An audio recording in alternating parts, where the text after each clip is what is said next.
Nyanjiji Murzoda Ningmijang, Lunar Monum Shimborang Jata, Bakartargam Santu Shama Tumba Tujana Kisham Sar Churambochi Gozrili, Ditsi Charshandam Pepa, Semshin Tamshi Jirkatan, Maladang, Yang, Yanlatan, Jarnabratabi, Yangdang, Damba. Shumaza Partenjam, Chuzap Mortenjam, Jongala, Jikpin Ta.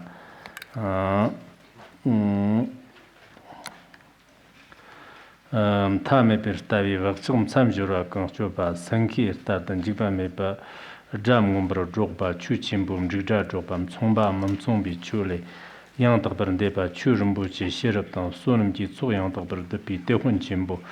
Jamadan, Jibadan, Chavadan, Jambadan, Stakadan, Stokbrakavichuki, Zerlam Kibi, Semchin Namji, Gomadan, Joadan, Semchin Gibsambar Toper, Jisuji, Ishiki, Yirdandam, Mambam Yambi, Santi, Ishi, La Wankuru, Wankura, Tupchi, Mambam Yambi, Santi, Ishi, La Wankuru, Wankura, Chihui Ziza, Chihui Guandin.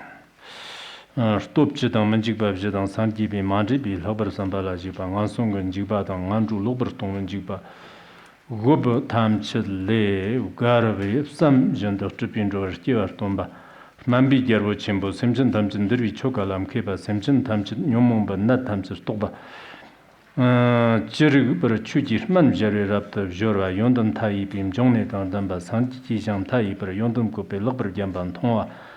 Tubadam drive yopa, Kumban Doram drive yopa, Karwa Shia Chokchu Gertom Chito. Me Hodme per Yondon Yonsur Zogu Kyang, Yondon Yonsur Jokian, Yondon Jichum Tai per Toban, Dastate, Shanchu Senhua, Nyamber Stava Jisha, Mamnyamber Stava, Tanginson, Nabram Cherry, Yerpo, Chuji Wanshidan, Chuji Togna, Wiki Togo, Gotu Kopa, Ramboche, Koba, Koba Chimbo, Poba Zabada, Ramboche Zabada, Yan Ramboche, Lana Lagna, Shirgia, Ramboche, Starta Lakyang, Starta Laktak, Starta Donga, Starta Gago, Starta Gagut, Wambo, Starta Gavi, Yarpo, He Yarpo, Molum Lajipi Chamba, Soso Yang, Rupa, Raptor Driba, Starta Gagut. Gagood Wombo Namki Gagood Wombo Shiti Namki Mzotan Rumbochi Druman Zambatan Rumbochi Huavadan Renchina Gavadan Renchina Huardan Mugumchur Jandang Java Janji Gotan Mubami Pip Santandan Sheriff Zabadan Rumbochi Togdan Dun Jumbadan Gungo Logdan Nabram Churi Gerbodan Sam Zabayang Tagbadan Sanke Ngarum Gumbrjabi Yangdan Ri Semo Kundun Jumbi Gerbodan Pupo Lamboche, Puji Valan Chembo, Stardom Babadan, Zumba Mandurbadan, Rapti Lochu, Zibber Kebadan, Pamo Horgi Nyambodan, Pamo Kobadan, Kianix Giwanchikdom, Tachin Topdan, Zambi Java Jandan, Ranchin Dankar Jandan, Ranchin Dankarjan. Ranchin Dankarjan, Delhi. Gerdan, Jean Stone, Jambadan, Noro Ranchin, Digbadan, Signa Serdan, Signa Norodan, Shambadan, Jahorjon Kirva, Teta Las of Shanchu Senhua, Sumchin Nishtung, Long Chimbu Jinjitin, Kamnam Nyan Mepa Tsamba, Rarajan Las of Tsamba, Trip Jumden de Tavadan, Sham Saradan, Nim Karadan, Chunyan Bishir the Labateta, and Niterum Kodo. Long Chimbo Ji So Ne, Yapshin, Chinistong Late, Dedakin Kurtilan Di, so Devjin de Zanya, Wang Chiva, Chabi Tsambatan, Yapshin, Jitin Kyuadan, Tadan, Hludan, Nojindan, Chizadan, Lamayan, Namkadan, Mogam Chedan, Toshi Chimbo Namjan, Kur, Denit and Deeper Kirto, Devjin and Kurjibo, Data, Gerlong Matan, Givin Ma. Nam Lasso, Denijundan de Huarki Nyambo Sanketala Ji de Kur Jaston to me Yonso Kurvo Kurjam Dunda de Churtondo, Jamsun and Rigerbo Rumum Pababjan and Kurtam Zirkim Nante Lammer Hanil Hanger or Huarki Nyambo Sanki Chala Jigso.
Now let us begin our teaching on the Vimalakirti Sutra. In the Vimalakirti Sutra, we are currently in the section describing the qualities of these bodhisattvas. The qualities of these bodhisattvas, the bodhisattvas described here, number 32,000 in total. Their qualities are described directly and indirectly. Those of us who have generated bodhicitta and are walking the Mahayana path can also come to possess the very same qualities as these bodhisattvas. So as we listen to this teaching, on one hand, we should give rise to faith in these bodhisattvas who possess such boundless and extraordinary qualities. We should develop a very firm and stable faith. On the other hand, we can also hold ourselves to a higher standard, examining which of these qualities we have already cultivated and which we have not yet developed. It is very worthwhile to look at ourselves in this way when we receive the Dharma. Every single class, every single sentence, and every teaching needs to be connected with our own mind stream. It needs to tame and transform our mind stream. This is extremely important. Today we will continue where we left off. Yesterday we covered up to the point of attaining fearlessness. Today we pick up right after that. Merit and wisdom cultivate the mind. The marks of excellence adorn the body. Their form and appearance are supreme. They have relinquished all worldly ornaments. The qualities of these bodhisattvas described here consist of an abundance of both wisdom and merit. As for merit, as everyone knows, it refers to things that have form, the wholesome roots of the conventional level that accumulate the accumulation of merit, those qualities related to the realization of emptiness, the uncontaminated qualities of the ultimate level, the qualities subsumed within ultimate wisdom. These are called the accumulation of wisdom. In other words, if we possess the accumulations of merit and wisdom and use them to adorn our minds, this is the most magnificent thing in all the world, the most exquisite and the most beautiful. Because if our mind is good, even if our physical appearance is not particularly attractive, we are still called a good person. But if the mind is unwholesome or even deeply malicious, then no matter how magnificent and beautiful one's physical appearance may be, people will call that person evil. Therefore, it says here that merit and wisdom adorn the mind. Because the mind is purified in this way, the marks of excellence adorn the body. The outer physical appearance arises from compassion. Form and appearance are manifestations of the mind. Form arises from the mind.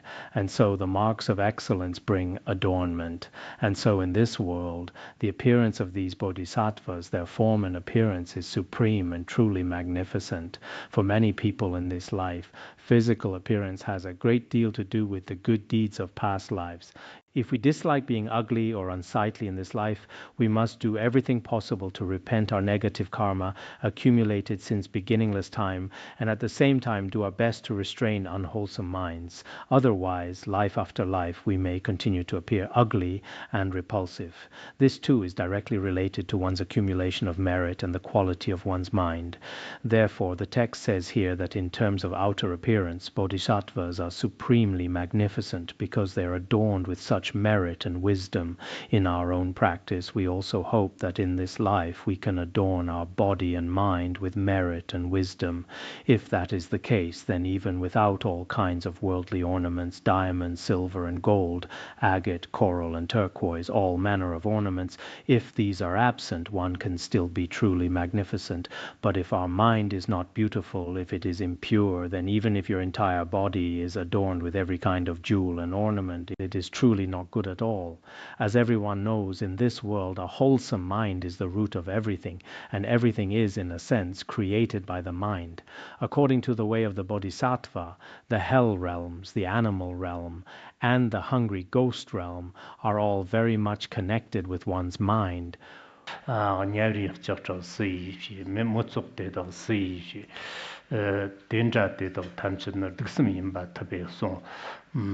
This means, who created the burning iron ground of the hells? Who created the women in the hell realms? The Buddha said all of this was created by the evil mind, including the burning iron ground in the hells. In some versions it says there are certain women on the Iron Thorn Mountain, terrifying female demons of extreme ferocity. All of these are created by one's own evil mind. When a person dies at that moment because while alive the mind was never turned toward the path, after death on what appears to be a beautiful mountain, one encounters these terrifying female demons. This is what the Buddha said. The Buddha said all of this was created by the evil mind. The Buddha said all of this arises from an evil and deluded mind. How much more so then for other things in this present life, including our own body and the environment around us. Unpleasant surroundings are in fact produced by an evil mind. Some of us say that no matter which group I am in, nothing goes well for me. The Dharma master is unkind to me. The teaching assistant is also unkind to me. In fact, such a person feels that everything everywhere is bad. But some people, wherever they go, maintain a pure perception. Everything is wonderful to them. Every Dharma master teaches so well. This person must be a bodhisattva. That person is truly remarkable. That one has such great merit. It is as if the whole world is beautiful and wonderful. But if one's own mind is not pure, everywhere you go will be full of thorns. Everything will irritate your body and mind. So our environment is truly and deeply connected with our own mind. Those whose practice is not good get along well with no one. For those whose practice is good, even if someone were to physically harm them, or if they are put in prison or taken to a detention center, they see it as simply another way that beings are taming and guiding them. When they hit you, you think, oh, I am so grateful to them, because I have created negative karma since beginningless time. They are helping me repay my debts through this situation today. This is a wonderful opportunity. Go ahead, hit me again, hit me once more. Just like in Christianity, if someone strikes you on one side, if the right cheek is struck, offer the left cheek as well. Their teachings also contain this kind of instruction. For us as Buddhists as well, when others strike us, though of course some Buddhists are not like that, before anyone has even touched them, they are preparing all kinds of things to fight back. Come on, come on, come at me. If you have the guts, come over here and fight me. Yeah. Yeah.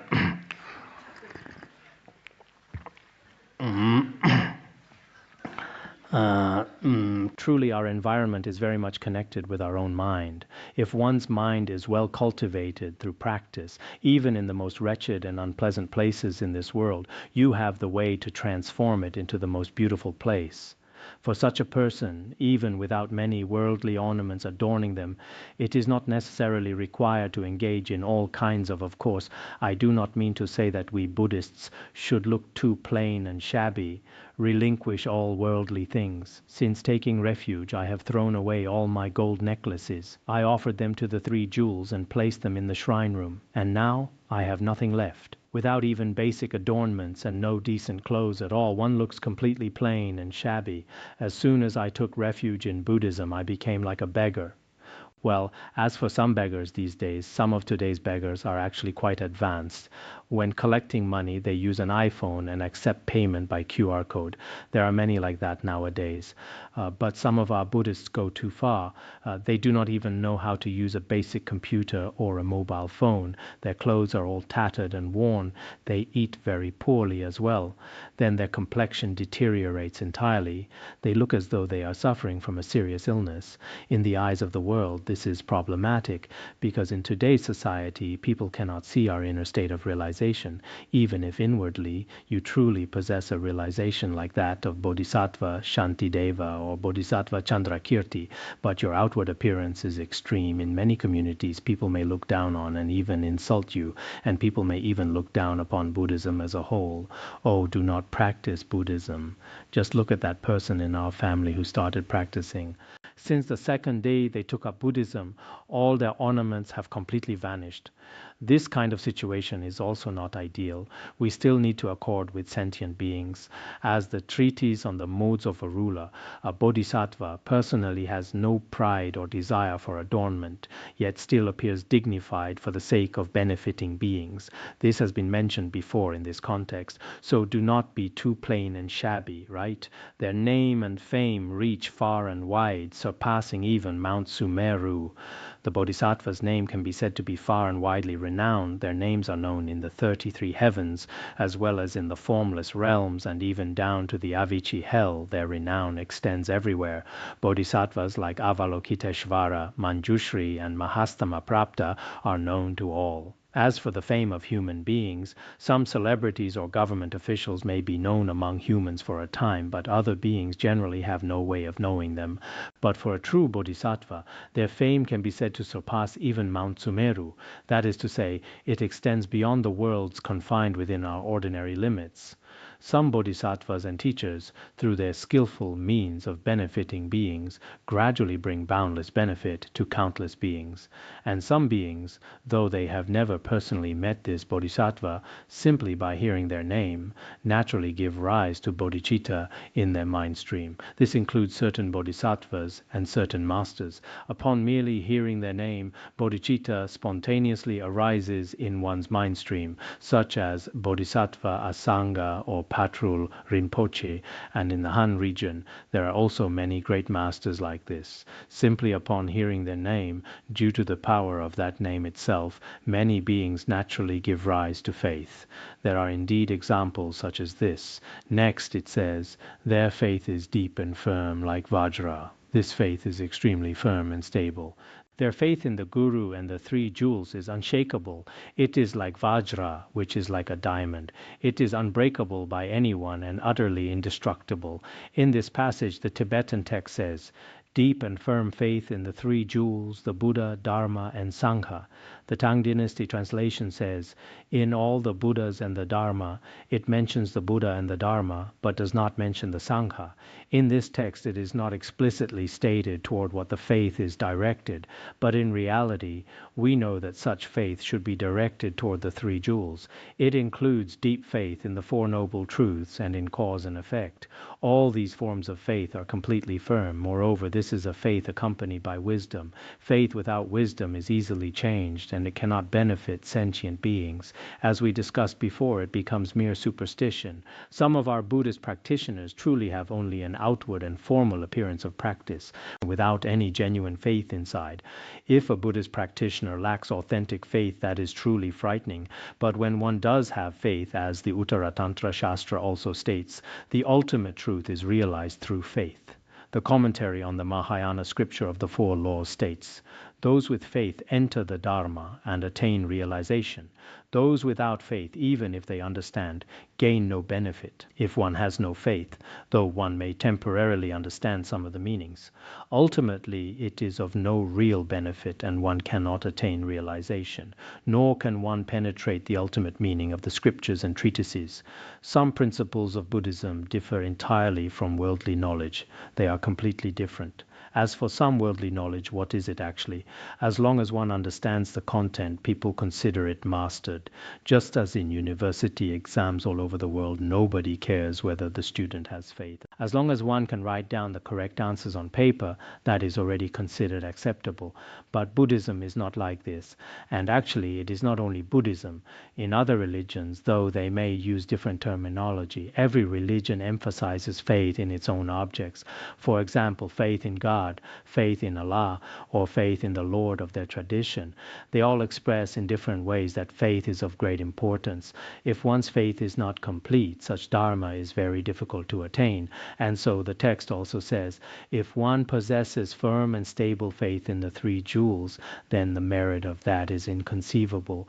I am not sure whether we have mentioned this before, but there is a sutra called the Great Compassion Sutra. If a sentient being gives rise to faith in any of the Buddhas even once, such wholesome roots will never be destroyed. If a sentient being generates faith in the Buddha just once, those wholesome roots will not be destroyed for countless kalpas. I also often tell you this, whether you are on a trip or wherever you are, keep a Buddha image with you and sometimes place it nearby. For example, suppose you go somewhere and you are extremely tired. You place the Buddha image there, then you simply press your palms together and you generate a great feeling of faith toward the image. Just briefly, oh, Shakyamuni Buddha, we Tibetans often say Kyabsuchi. Kyabsuchi means I take refuge in you. In Tibet, wherever people go, when they see a teacher, they say Kyabsuchi. When they see a Buddha image, they say Kyabsuchi. When they see a fine Dharma text, they say Kyabsuchi. It means I take refuge in you. But in Tibetan, this phrase carries a much deeper layer of meaning. If we give rise to such a thought in our mind toward a Buddha image, this wholesome root is truly and deeply significant. Therefore, for us as Buddhists, toward the Buddha, whether it is a thangka or a statue, make light water or incense offerings when convenient. Even prostrating or reciting the Buddha's name and mantras generates great merit. If you do this consistently over a long period, I think your faith will become increasingly firm, like Vajra. Otherwise, as a newcomer, you may be half believing and half doubting. If you do not continue to train in this faith, it may all dissolve very quickly.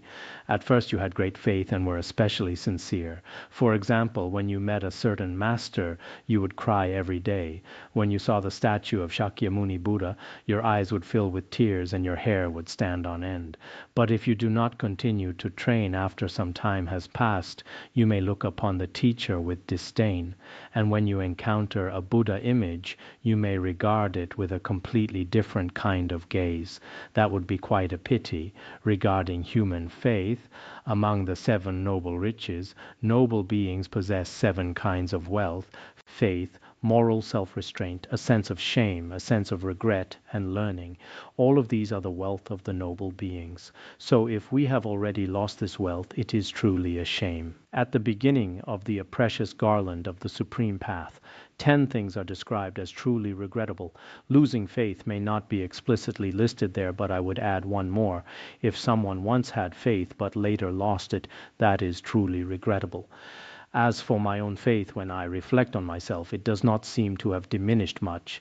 I do not have the same impulse and enthusiasm as when I first came to the Larungar, but my faith now seems even more stable. Although it may not be as outwardly intense or emotional, it seems that through this long period of training, my faith in the 3 jewels has grown increasingly firm. There is no real doubt remaining in me. I do not know how it is for all of you, so please look within. Illuminated the Dharma jewel everywhere and rained down the sweet dew of the Dharma. For these bodhisattvas, the radiant light of the precious Dharma shines in all directions. It can dispel the darkness in the minds of countless sentient beings and guide them toward a luminous and vast path. This is illuminated the Dharma jewel everywhere. This is because the radiant light of a bodhisattva's mind and wisdom can actually dispel the darkness in the minds of many beings. In our world as well, if a bodhisattva regularly turns the wheel of Dharma, many beings connected with that bodhisattva can indeed have the inner darkness of their minds dispelled in this very life. We sometimes see that where a great master resides, many people nearby are not so ignorant and deluded. When a great master resides in a place, this goes back to the 1980s when I was young. Around 1986, I went to a small monastery in Barkham. A great master lived there. Even during the Cultural Revolution, he had been secretly turning the wheel of Dharma. The many lay people and monastics around him had a wonderful understanding of the Dharma. Their faith and other qualities were very good indeed. That great master passed away not too long ago. And so we sometimes observe that though they may not be called great bodhisattvas in our world, they are in fact continuously enacting bodhisattva conduct. Then there is rained down the sweet dew of the Dharma. After the bodhisattva's rain of sweet Dharma dew descends, the minds of many beings wandering in samsara are nourished. Gradually, the sprout of liberation begins to emerge. There is hope now. If you truly do not receive the Dharma in this life, then when will our seeds ever ripen? As the Mahaprajna Paramita Shastra Shastra also mentions, just like the grain that brings an abundant harvest, if it has not been moistened by water, it has no way to ripen. In the same way, if our minds have not been nourished by the rain of wholesome Dharma, it can never grow the sprout of liberation. The general meaning is like this. Therefore, when we have the opportunity, it is very worthwhile to receive and listen to the Dharma, especially the profound teachings like the Sutrayana, Tantra, dependent origination, and emptiness, those that can destroy the grasping at true existence and at a self in our mind stream.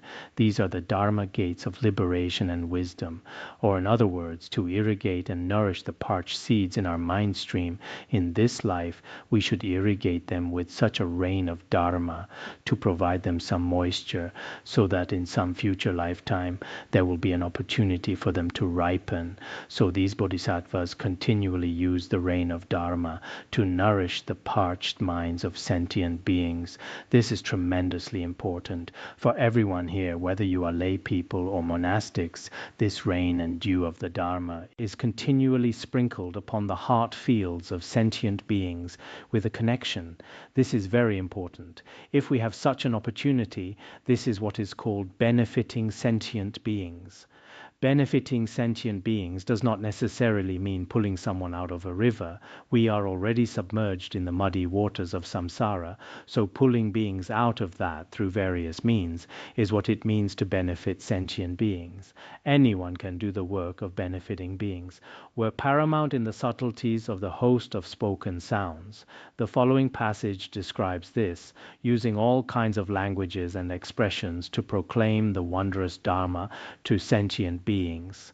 As for the quality of that proclamation, it is subtle and supreme. Subtle refers to profound depth. Wondrous refers to breadth and magnificence. The Dharma gates spoken by the Buddha are deeply pleasing to the ear. Every sentient being who listens will not give rise to any weariness or aversion. Whether in the writings of Master Kuiji or elsewhere, the Dharma spoken by the Buddha has several distinctive qualities.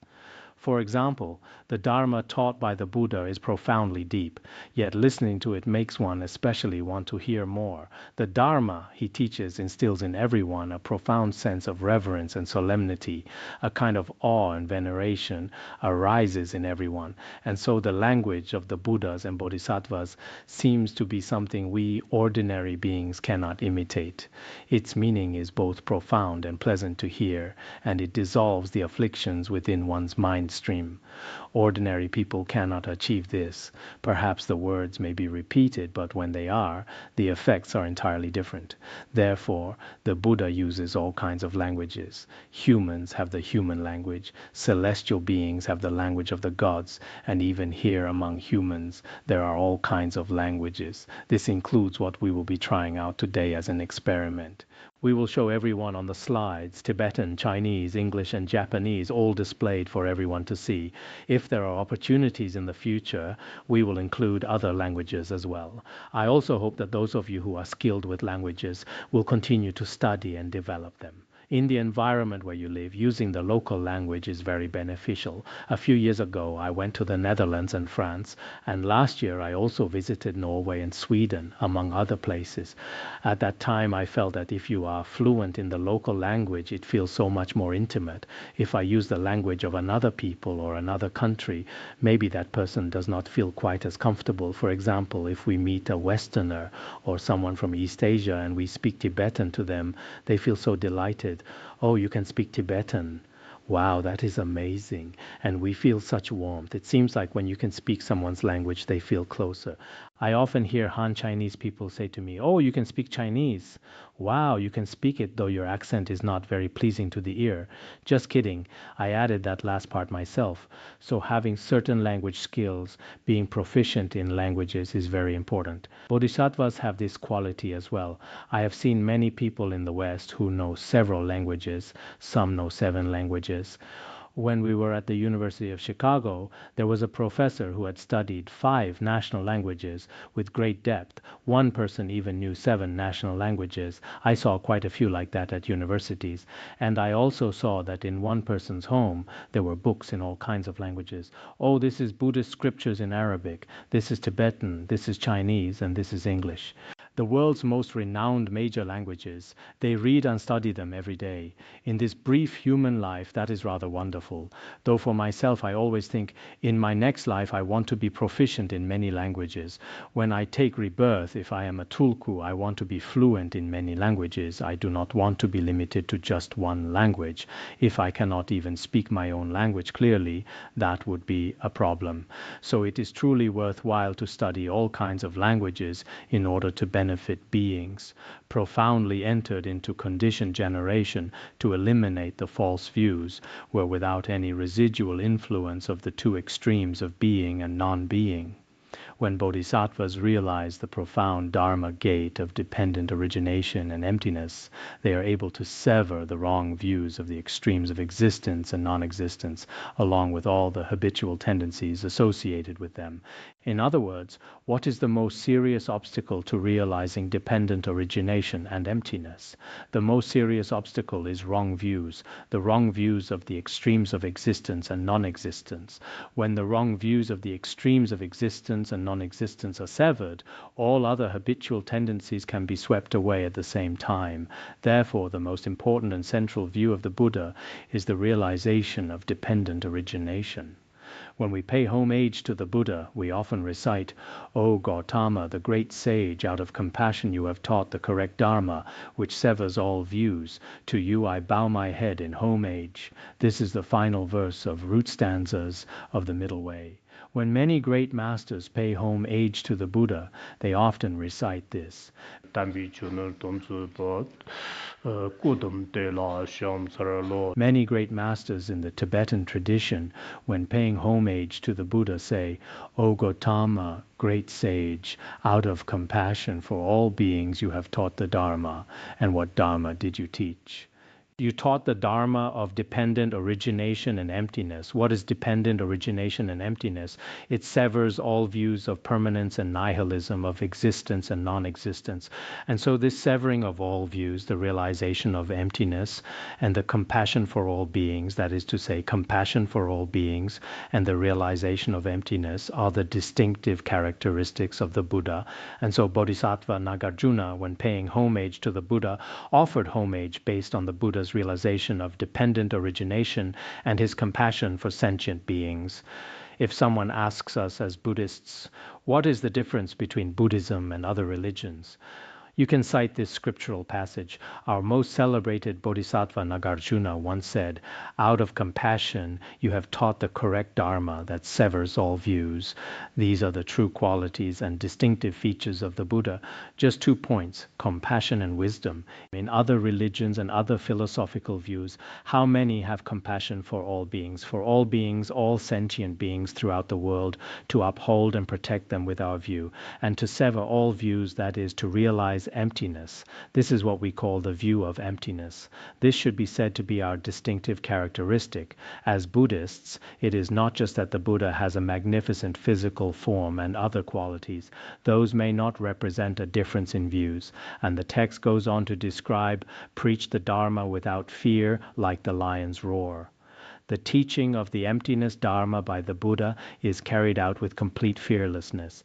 Just as a lion among all animals has no fear whatsoever, the Buddha, whether in worldly or transcendent assemblies, in proclaiming his teaching of emptiness, is like a lion unafraid of all other animals. His view can never be successfully attacked by others. This teaching of emptiness, and I'm not saying this to boast, if you have truly understood the meaning of the Buddha's prajna and emptiness teachings, you can go out into the world with considerable confidence. Sometimes people say to me, "Is it not risky when you visit those universities? You do not know so much." I say, "True, I do not know much about science and technology. I am not especially knowledgeable in that area.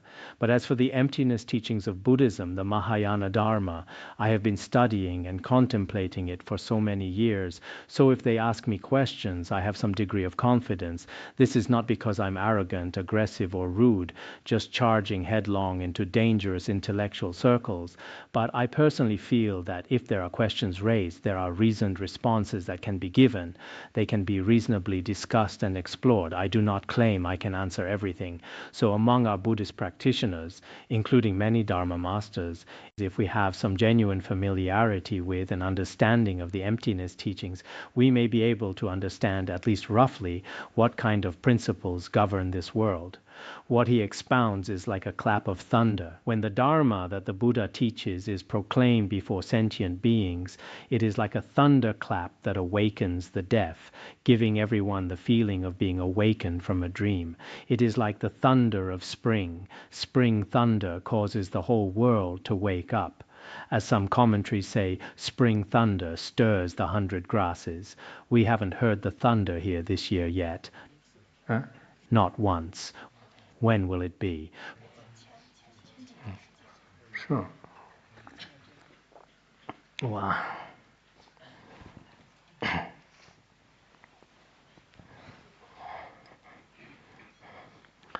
For us nomads in the past, when they heard the first spring thunder, many nomads would say, "May the young calves be born soon so we can drink milk and eat butter." This was the best of omens for them. Oh, when we hear the thunder, it is auspicious. It is auspicious. This year we will not starve. Because in spring, generally speaking, nomads face their most difficult period. Their previous stores had all been used up, and summer's abundance had not yet arrived. Butter and milk, none of it was available yet. Perhaps farmers had a similar situation. For farmers, too, spring was difficult to get through. The previous harvest of grain had basically been eaten. The next harvest had yet to come. For farmers, is it not in the autumn? Autumn is when they properly bring in the harvest. For nomads generally, when the spring thunder arrives, they can begin to wait with hope. I often hear this and I have this kind of feeling. So what was I talking about just now? This was a bit of a digression. When we hear teachings on emptiness or great compassion, it truly feels as if throughout the whole world, many principles have already awakened deep within the mind. That is the feeling. This is how the qualities of the Buddhas and Bodhisattvas are. We're without measure and beyond measurement. Some great masters of the past have explained this as, because bodhisattvas have entered the realm of Dharmadhatu, by virtue of that they are free from the conceptual mind, hence without measure. As for beyond measurement, they have gone beyond all worldly measures, therefore they are beyond measurement. Without measure means entering into Dharmadhatu, then beyond measurement means having transcended the mundane and conventional world. But this explanation, though many sources, including Xuanzang's translation, explain it this way, it is still a bit difficult to understand.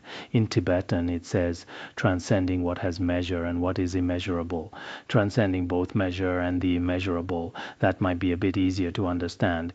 The Bodhisattva's state has already transcended worldly measures. For example, measure refers to things like white, red, large measure and medium measure, all kinds of measures, transcending measures. And then the immeasurable, the so-called emptiness, the immeasurable, even that boundary has been transcended. In this case, the true state of a bodhisattva has transcended both extremes, both the extreme of measure and the extreme of the immeasurable. It seems that Master Kuiji as well, in his commentary on the Sutra of the Proclamation of Vimalakirti, he basically explains it in this same way. If you have the opportunity, look into Master Kuiji's work, because Master Kuiji was the great disciple of Xuanzang. At the time, Xuanzang's explanation of the Vimalakirti Sutra, Master Kuiji received that teaching and has the transmission in person. He recorded it. He reorganized and explained some of the points from Kumarajiva's version. As for Master Sengzhao, he explained many of the principles in Kumarajiva's version. He often notes in the text Kumarajiva says, meaning this is how Kumarajiva explained it at the time. It may be that Kumarajiva not only completed the translation, but after finishing it, he also wrote a commentary. At that time, surrounding these great translator masters, there were also truly extraordinary great disciples. Their questions at the time were immediately annotated, and so later generations, people today, more than 1,000 years later, can look at these, because the people who were around the translator at the time, in principle, understood the true intention of the translator. That is to say, Master Kuiji's commentary on the Sutra of the Proclamation of Vimalakirti, which I mentioned just now, is worth consulting when necessary. You can compare it with our text. That is how things stand. The next section says, were like ocean captains who had collected the many Dharma jewels. These bodhisattvas have gathered a great multitude of Dharma treasures, the Dharma treasures of the accumulation of merit and the accumulation of wisdom. They possess an abundance of Dharma treasures. What is this comparable to? It is like a navigator and merchant captain who ventures into the great ocean. Because a navigator of the ocean is experienced and knowledgeable about sea routes, similarly, some virtuous teachers and great bodhisattvas are deeply experienced in all the vast and profound Dharma treasures. They understand the meaning within. So when we rely on a virtuous teacher, we should rely on one who possesses the wealth of both merit and wisdom. Otherwise, if the teacher himself lacks both merit and wisdom within, that does indeed create certain difficulties. A genuine virtuous teacher does need to have some qualities within their own mind stream. If one has some genuine qualities, one can convince others and guide beings. And indeed, in guiding beings, they will not deceive them. Many great masters of the past sought the Dharma throughout their entire lives. Did they actually have the Dharma? Ultimately, it has to do with their past lives. In some cases, their past lives were not forgotten. Hearing just a little in this life would immediately awaken it all. That is one category. Then there is another category, those who have accumulated it through their own efforts in this very life. For example, working very hard when young. Including ourselves as Buddhist practitioners, I hope when you are studying, you set some demands on yourself. Do not just worry if the teaching assistant or the Dharma master will mark you as absent today. Do not be like that. Studying is not for others, it is for yourself. If you are studying for yourself, do not turn it into just going through the motions. Internally, you should think, I want to learn more. For example, when I was young, during my years of study and contemplation, I did everything possible to learn as much as I could. If you have this kind of spirit, then when you reach middle age and old age, your mind stream will hold a wealth of Dharma treasures. Comprehended the profound and wondrous meanings of the Dharmas, they will penetrate the profoundly deep meaning of the Dharma, as the Avatamsaka Sutra also teaches, discerning all Dharmas without grasping their characteristics, knowing all Dharmas completely with the mind unstained. If one realizes this and is able to practice accordingly, outer dharmas will not become a source of contamination for one's mind. Otherwise, some of the so-called intellectuals of today, in the past intellectual was a term of praise. Nowadays, when someone is called an intellectual, it just means someone who is very articulate in speech. That is what intellectual seems to mean now. Some of these intellectuals, they can talk about anything, but their own minds generate a great deal of contamination. It is not a case of the mind being unstained. The mind is stained.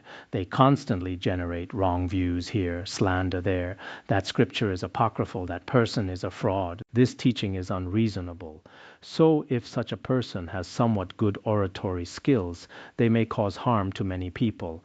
Some of the commentaries on the Vimalakirti Sutra also say, some people have wisdom but no eloquence, and some people have eloquence but no wisdom. Actually, possessing both of these qualities together is what constitutes the qualities of a wise person, having both eloquence and wisdom together. But this kind of debate is not merely verbal or for the sake of I win, you lose. It is not that kind of debate. Understood well the past tendencies and current mental processes of sentient beings. Moreover, bodhisattvas are skilled in knowing the comings and goings of sentient beings. Sentient beings go up and down within the great vessel of samsara, coming and going every day. Continually today one is a human being, and in a few years one may become another kind of animal, now a god, now a human being, and among humans, now from the west, now from the east. If you truly know your own past lives, you will feel a very deep sense of the nature of this samsara. So knowing all the comings and goings and destinations of sentient beings, and knowing all their various mental states, if one truly knows these things, we will genuinely have no strong attachment to samsara. It becomes easy to develop renunciation from samsara.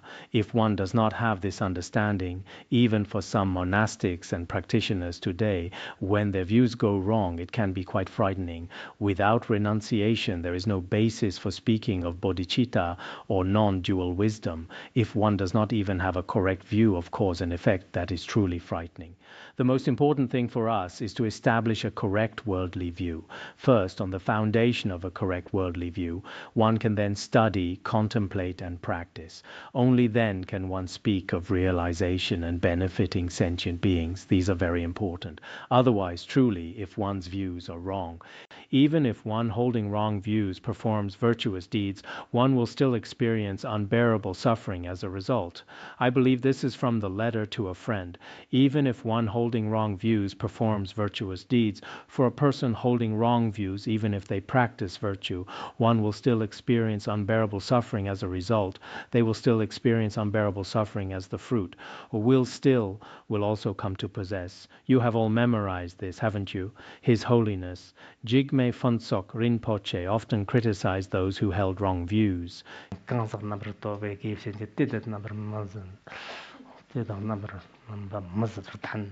His Holiness sometimes criticized people quite forcefully, what we might call very frightening. Afterwards, everyone would think, I must not hold wrong views. Is he talking about me today? And then they would reflect deeply. In a certain situation, someone said something, this shows that person has wrong views. It seems this kind of person, not to mention a practitioner, cannot even be considered a monastic. If one holds wrong views, virtuous continuity becomes impossible. If one is a monastic, the precepts are severed.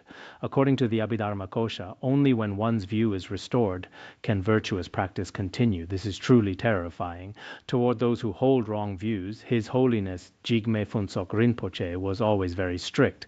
As for what constitutes wrong views, I recall it is mentioned in the great commentary on the aspiration for Sukhavati, claiming that the blessings of the three jewels are not real, or saying that the infallibility of karmic cause and effect is somehow questionable, constantly denying through various means whatever accords with reason and truth. This is called holding wrong views.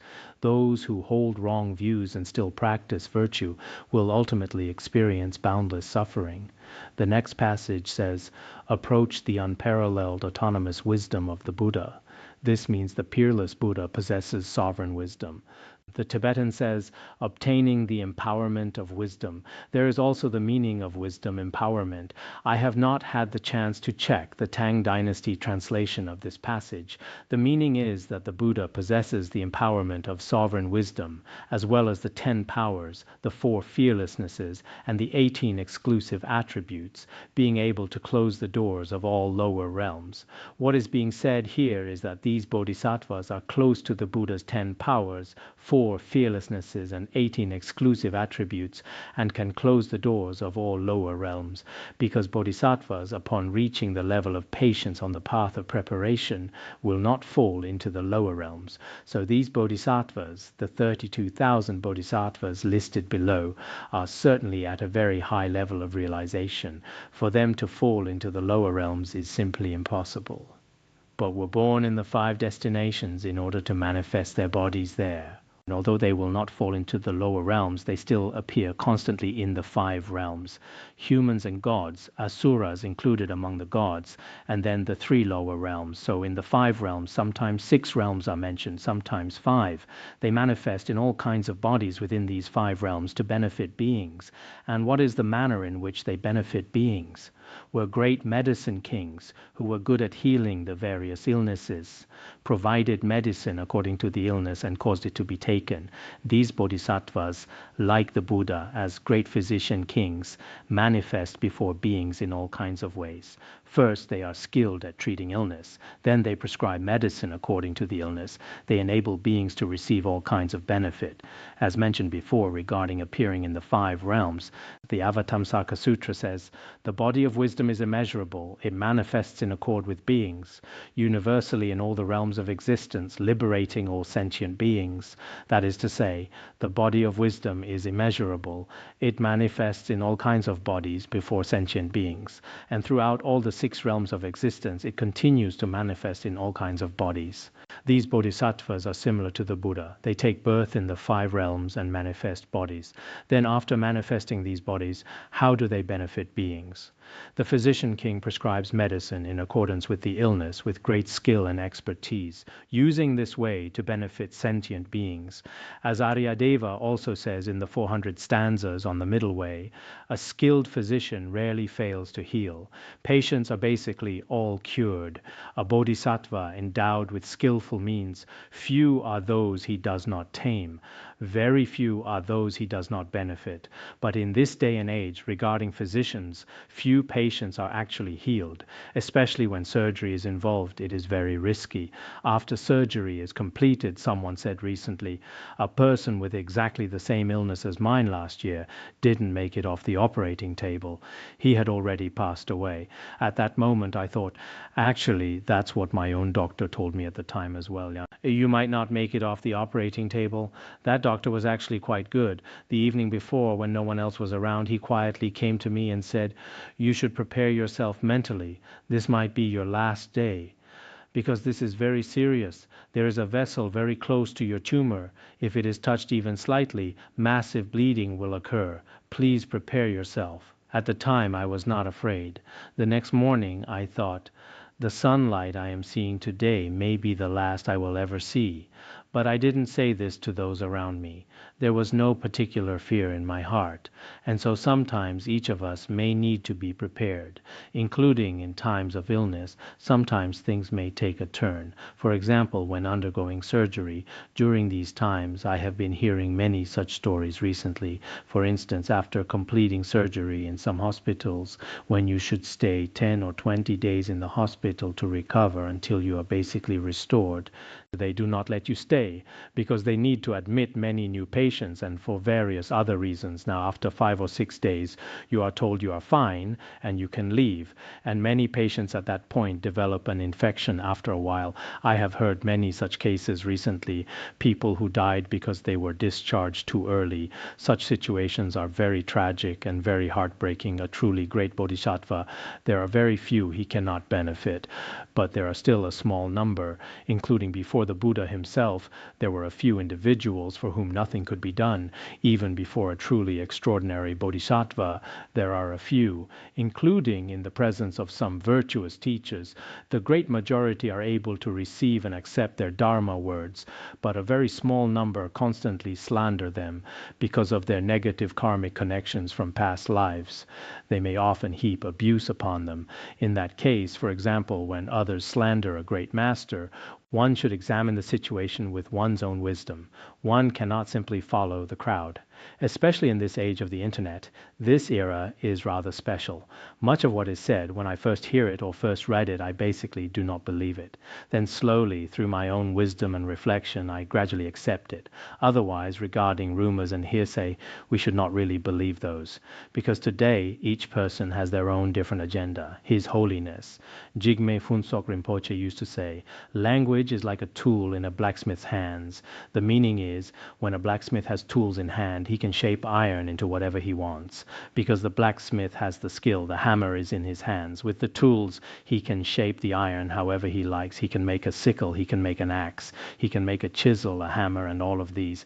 And so today, people language is also in their own hands and according to their own state of mind. When they are unhappy with a person, they can attack in all kinds of ways. When they want to praise someone, even if that person has no qualities at all, they can add all sorts of embellishments. So in this era, we still need to be careful. This is very important.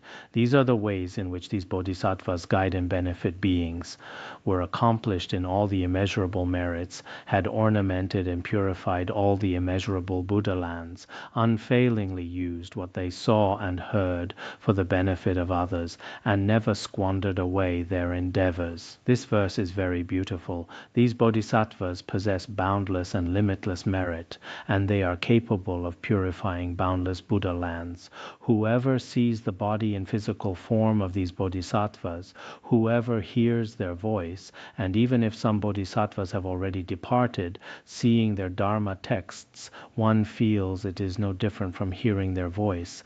I often think this way myself. For example, when I read the Seven Treasuries by Mipham Rinpoche, as I read along, I think, this is exactly as if Mipham Rinpoche was speaking to me in person.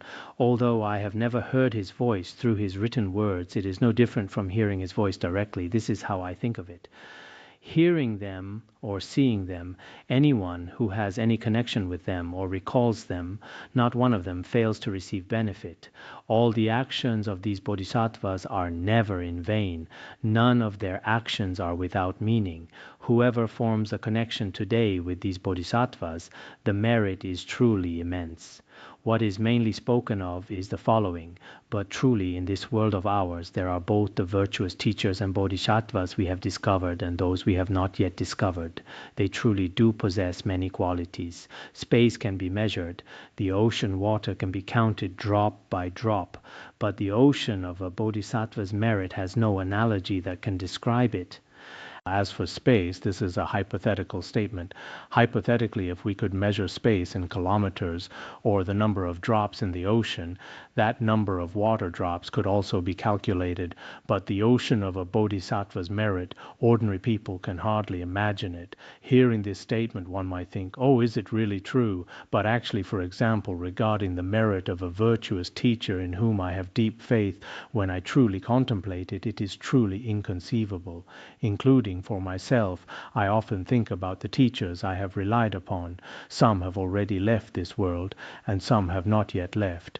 But regardless of whether we consider their virtuous deeds or the things they have done, one could say that even the ocean and space have no way to adequately describe them. People in this world also often say the ocean is boundless and space is boundless. But what is even more boundless and vast is our mind. Some people nowadays say this too. We can say that the ocean is boundless and space is boundless, but what is even more boundless is the qualities of teachers and bodhisattvas.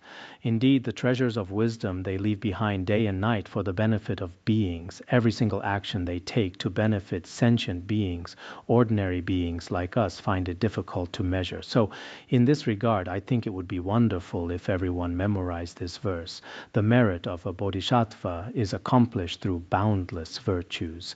Their body, speech, and mind in their entirety since beginningless time have been an enormous abundance. Just as the magnificent physical form of the Buddha is accomplished through countless kalpas of accumulating merit and wisdom, they will appear in different Buddha lands in all kinds of ways. They will certainly come close to many beings. Those who see, hear, feel, or know of them will all benefit, and their actions, as the omniscient Jigme Lingpa says in his Treasury of Precious Qualities, even the most minor action of a teacher will not be without significance. It is enormously meaningful. All such qualities are fully accomplished. The Tang Dynasty translation says, even praising their merit for hundreds of thousands of kalpas, one could never finish. It seems the Tibetan version also contains this, but this is essentially the same. The meaning is that all of the above qualities actually come down to this. Bodhisattvas are endowed with boundless and limitless qualities. Now let us also recite the names of these bodhisattvas. Regarding the following bodhisattvas, I will just read their names without detailed introduction. Otherwise, the most important character, the layman Vimalakirti, has not yet appeared. If we just keep introducing others, it might be a bit confusing. Just like in some films, when the main character has not yet appeared and there is a lot of build-up beforehand, you all do not know where the most important part of the story is. Equivalent contemplation bodhisattva, inequivalent contemplation bodhisattva, equivalent inequivalent contemplation bodhisattva, autonomy of meditation, king bodhisattva, autonomous dharma king bodhisattva, dharma characteristic bodhisattva.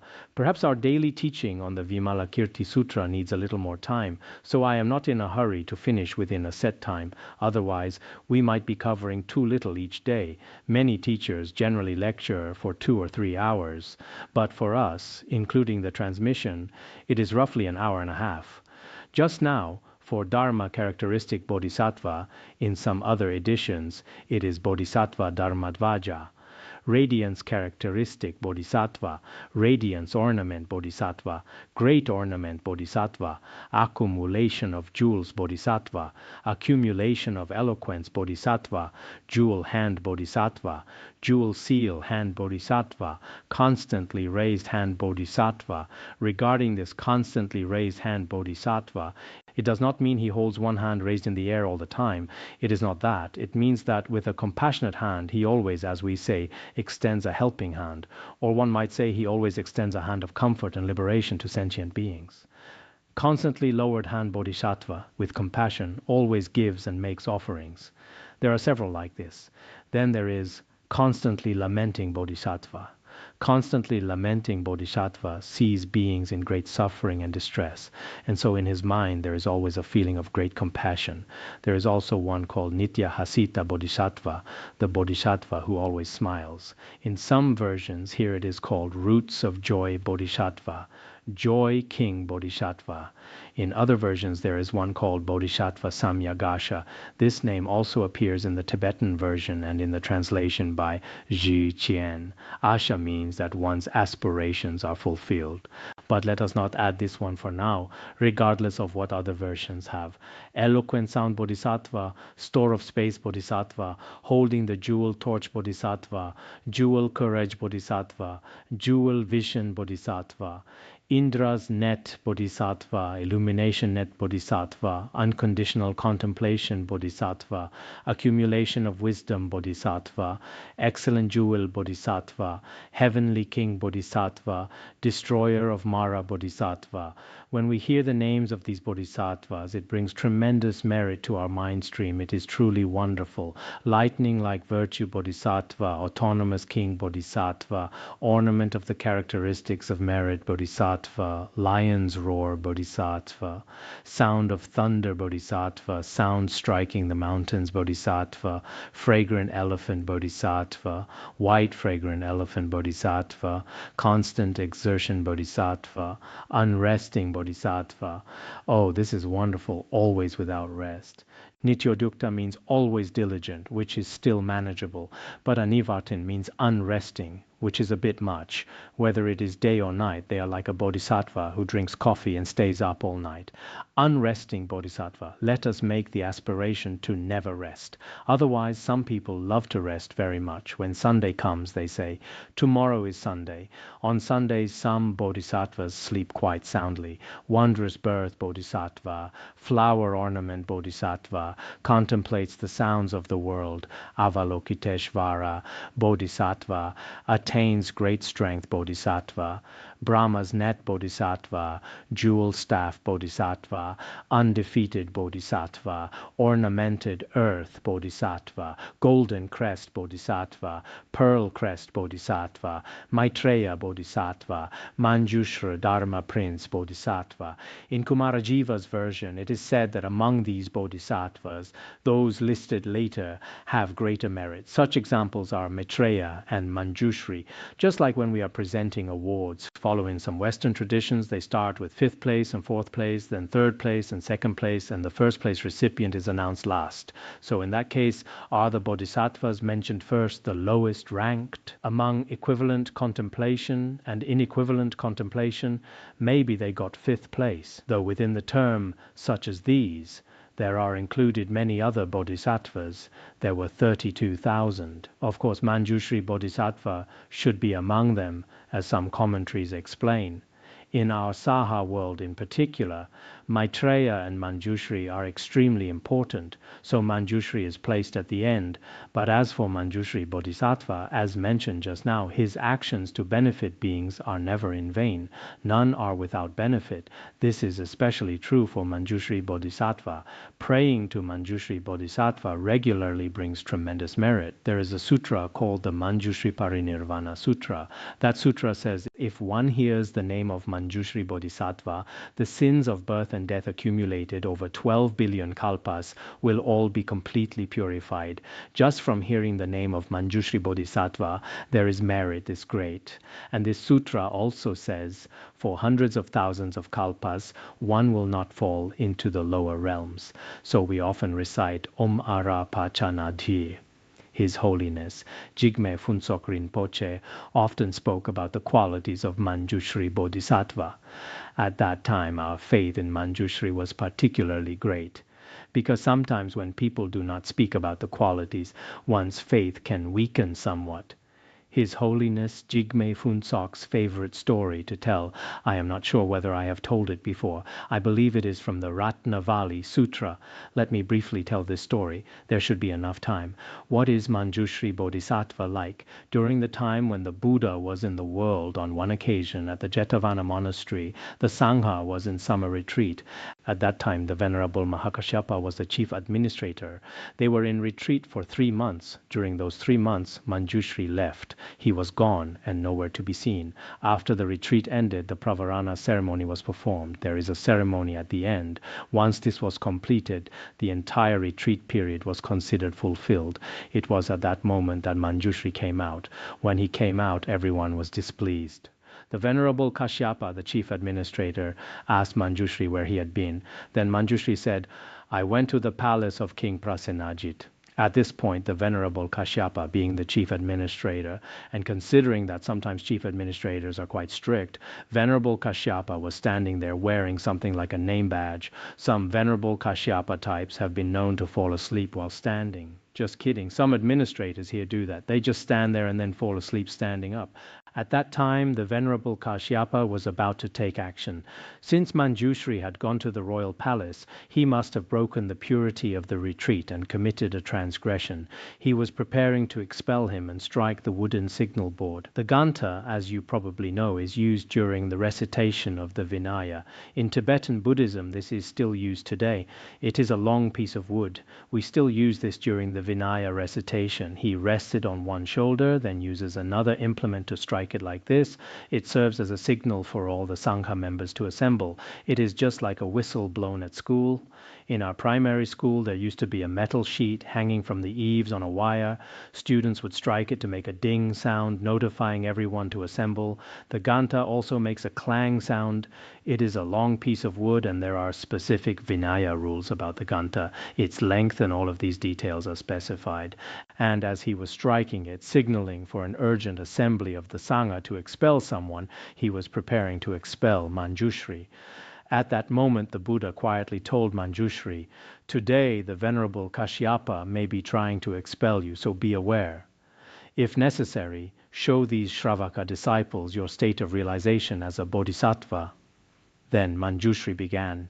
He may have entered Samadhi. Upon entering Samadhi, with a certain blessing he generated after Venerable Kashyapa had struck the board for a while, it was as though a great radiance naturally appeared, revealing boundless worlds. These were worlds as numerous as the sands of the Ganges, and in each world there was a Venerable Kashyapa striking the board. It was just like a scene on a movie screen, or like some current VR technology. When you look at the screen, it is as though you are inside of it. You can see an infinite number, a vast multitude, all clearly visible. He could see that in boundless worlds he was striking the Ganta and preparing to expel him. At that point it was as though the Buddha told him, look at you now, how are you going to expel him? There are so many Manjushri Bodhisattvas. Are you going to expel the Manjushri in front of you or the Manjushri behind you? At this, Venerable Kashyapa became a little frightened. He thought, let me put this matter aside for now. He wanted to put down the Ganta, but he could not put it down. It was beyond his power. And at that moment, in those boundless worlds as well, the venerable Kashyapa in each world was unable to put down the Ganta. Then he began to be afraid. He confessed before the Buddha. He said, I have no way out. I have offended Manjushri Bodhisattva, which was not right. He said, I am a Shravaka, and I do not know the scope of a Bodhisattva's conduct. And then at that point, I have forgotten one part. At that moment, the Buddha told Venerable Kashyapa. Actually, during those 3 months, Manjushri had gone elsewhere. His retreat was spent among lay practitioners. During that time, he had tamed and guided 500 young men, 500 consorts, and 500 courtesans. All the many beings involved had already been tamed and guided.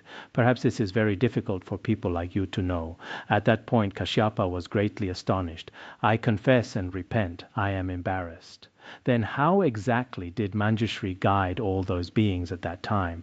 Then the Buddha said, I will not tell you that story. Go ask Manjushri himself. So he went to Manjushri. Just a moment ago, the administrator had been preparing to expel him, but now he wanted to understand the methods Manjushri used to guide beings. So he asked Manjushri, can you tell me, how did you guide beings during those 3 months? Manjushri bore no ill will. His expulsion had not succeeded after all. Manjushri said, actually, in my work to guide beings, there are those who cannot be guided through teaching the Dharma. For some, you play games with them, sing songs or dance. And for some beings, you start a family with them and marry them. Then for other beings, you can use more forceful means to subdue them. For some beings, you need to appear in a very strict and wrathful form. You speak harsh words and use all kinds of wrathful expressions. And some beings need to be approached with peaceful methods. He explained it at length. In short, no matter what, one must first form wholesome connections with these beings. Then you teach them the Dharma, and only then can you truly benefit them. Manjushri spoke about the ways he had guided beings at that time. The inconceivable nature of bodhisattvas, especially the merit of Manjushri Bodhisattva, is truly inconceivable. And thus there were 32,000 such bodhisattvas. The text here speaks of 32,000 bodhisattvas. I think we will cover up to this point today. There is one more matter. Someone said a transmission needs to be given. Rinpoche Duoang asked me to give the transmission of the Vajra dance. But as for the Vajra dance, I looked into it when I got back, and it seems I may not have received this transmission myself. The Vajra dance is usually something one performs physically. If I were to transmit it, I would probably have to dance it. Though I also hear that many people have come today, I can give the 100-syllable mantra instead. Let me give the transmission of the 100-syllable mantra. The Vajra dance and such things may be fine occasionally, but the most essential content of Tibetan Buddhism is probably the study, contemplation, and practice of the Dharma. Practicing the preliminary practices and attending classes are most important. As for other things, when necessary, the Buddhas and Bodhisattvas can also take these forms. But most importantly, everyone should focus on study, contemplation, and practice. I will now give everyone the transmission of the 100-syllable mantra. As for the other matter, I just thought about it and looked into it. It seems His Holiness Jigme Phuntsok did not give this transmission before. I do not remember it clearly. Although some people at Larungar have performed it, I did not attend those performances of the Vajra dance. So regarding my transmission of it through dancing, there is probably no real transmission in dancing anyway. So I will give the 100-syllable mantra.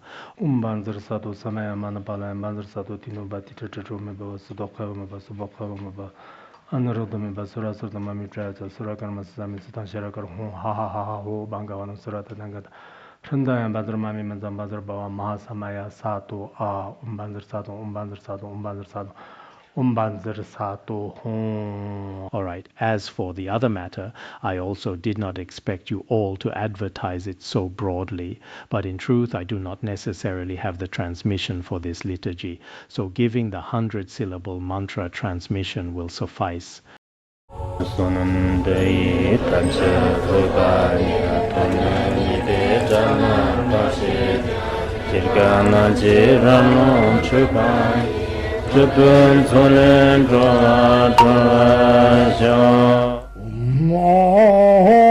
Bandaranga Dharma Sodargye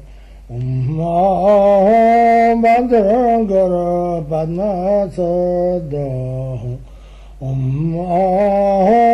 Bandhangara Padma Sodargye